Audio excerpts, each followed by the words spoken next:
What is your spicy take on building a SaaS business? Yeah. So I think it's helpful when I answer this to give a little bit of a backstory of like just like the company, not like the company itself, but like my experience. So we started off as a bootstrap company. We raised VC $1.2 million on year like somewhere between year 1 and 2, which took us a long time to raise the money. So sometime in that period, and since then we basically kind of gone back into sort of a bootstrapping mode because we used that money, and now we're sort of like back into like funding the business off of profits. That money is now gone. We're back into kind of like quote unquote bootstrapping. So we've kind of gone through the cycles of it.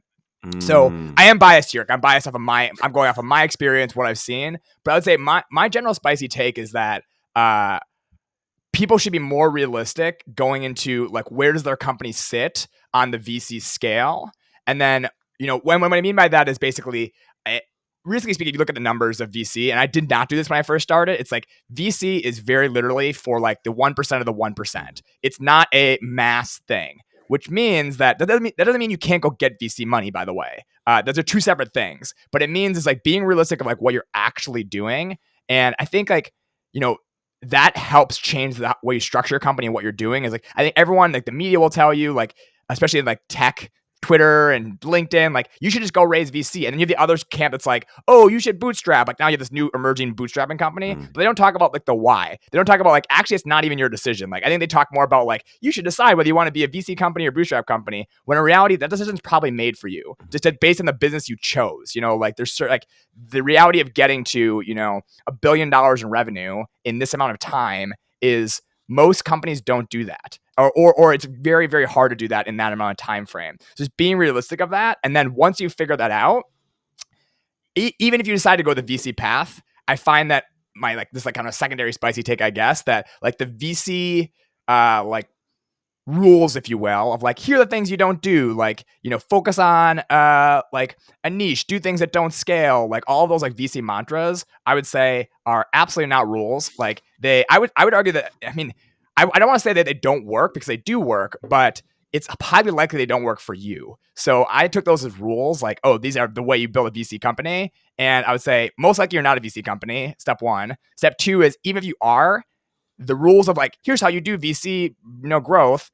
I would say there's a high likelihood that of those like, things we've kind of like learned over the years, a lot of those are just not true. I think a lot of people, certainly I was guilty of this. When you start your first business, you're like, I'm an entrepreneur now, and you read about stuff in TechCrunch and you think this is the normal way to build a company, and it's really not. Like you said, it's VCs. I think it's like 1 in 1,000 companies gets investment from a VC. 1 in 1,000.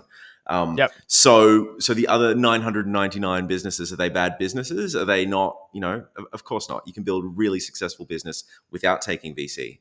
And of those one of those 1 in 1,000, if you take the 1,000 of those 1 in 1,000, 990 of those die in the following 2 years. Yeah. Like, so, or whatever the numbers are. I don't know the exact numbers, but. Well, when they talk about failing fast too, it's like that's the thing. You sort of take one giant swing, and unless everything lines up properly. Listen, and I haven't raised VC in a while, Ryan. So it's been a minute. So and I raised at like peak bubble, so the narrative's completely changed. I haven't gone out and tried to raise money in this new sort of like more conservative environment from when their valuations were insane. But my opinion, and this is what advice I would have given to myself, is I think it should be a requirement that you can't raise VC unless it's your second company. Like I think that should be like not a requirement. Obviously, you'd miss Facebook, you'd miss like a bunch of different things. But to me, it's like you go out there and prove that you've built a company, and even if it's failed, doesn't matter. Like I was a first-time entrepreneur, first time building a company, and then we raised VC.